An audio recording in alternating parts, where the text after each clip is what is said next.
വേറെ നല്ലൊരു പ്ലേക്ക് വേണ്ടിയിട്ട് കോസ്റ്റ്യൂം സ്റ്റൈലിംഗ് ആണ് കേട്ടോ അത്. And finally chose the sap green one. And നമ്മൾ ഓരോ ദിവസവും ഓരോ ലൊക്കേഷൻസിൽ പോയി എക്സ്പ്ലോർ ചെയ്തു. ആൻഡ് റിഫ്രഷ്മെന്റ്സ് ഒക്കെ കഴിച്ച് നല്ല ഫണ്ണായിരുന്നു. ഞാൻ എൻ്റെ ചുമന്ന മുടിയിലൊന്ന് ഫ്ലോൺ ചെയ്യുന്നതാണ്. നമ്മൾ വാം അപ്പ് സെഷന് ഒന്ന് വെറൈറ്റിക്ക് ഡപ്പാകുത്ത് പിടിച്ചതാണ്. അപ്പോഴാണ് എല്ലാവരും ഒന്ന് ഓണായത്. പിന്നെ നമ്മൾ അതിൻ്റെ കൂട്ടത്തിൽ റീൽസ് ഒക്കെ എടുത്തു കേട്ടോ. അത് ഞാൻ എൻ്റെ ഡിസ്ക്രിപ്ഷൻ ബോക്സിൽ കൊടുത്തേക്കാം. Do check it out. ഇതെൻ്റെ ടീമിലെ ഇസയുടെയും ആഷിയുടെയും ഡുവറ്റ് ഡാൻസ് ആണ്. Scene dum dance like this actually made me. പിന്നെ എല്ലാത്തിനെയും ഡീഹൈഡ്രേഷൻ വരുന്നു പറഞ്ഞാൽ വെള്ളം കുടിക്കാൻ പറഞ്ഞ് വിളിച്ചോണ്ട് പോയി. ഞാൻ ആട്ടോ വഴി പിന്നെ ഇസേനെ എയറിലാക്കണ മൊമെന്റ് ഞാൻ മിസ് ചെയ്യും.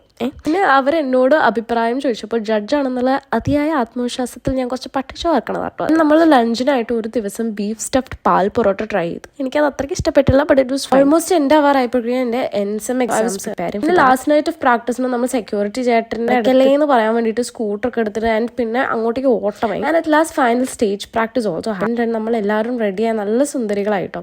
എനിക്ക് പ്ലേയിൽ ഒരു ചെറിയ ആക്ടിങ് സീനും ഉണ്ട്. ആദ്യം എനിക്ക് ഇങ്ങനെ ഒരു ലുക്കായിരുന്നു തന്നത്. More green and every one like that. ഒരു അറബിക് സ്റ്റൈലിലായിരുന്നു. തിക്കായിട്ട് ഐലൈനർ ഒന്നും ഇടാതെ തന്നെ എൻ്റെ ഐസ് നല്ല രസമുണ്ടായിരുന്നു. കുറെ പേര് പറയുന്നുണ്ടായിരുന്നു. Thank you. നമ്മുടെ നാളത്തെ ഹാർഡ് വർക്ക് പെർഫോമൻസ് കഴിഞ്ഞു. ആഫ്റ്റർ മൂവി ഒക്കെ കാണിച്ചു. എല്ലാവരും വളരെ നല്ല അഭിപ്രായമായിട്ട് പറഞ്ഞു. പിന്നെ നമ്മൾ കോളേജിൽ നിന്ന് ഗ്രാൻഡ് ഫുഡൊക്കെ കഴിച്ചു. And that was my last performance in Christ University. For such vlogs do subscribe to my YouTube channel. Bye by.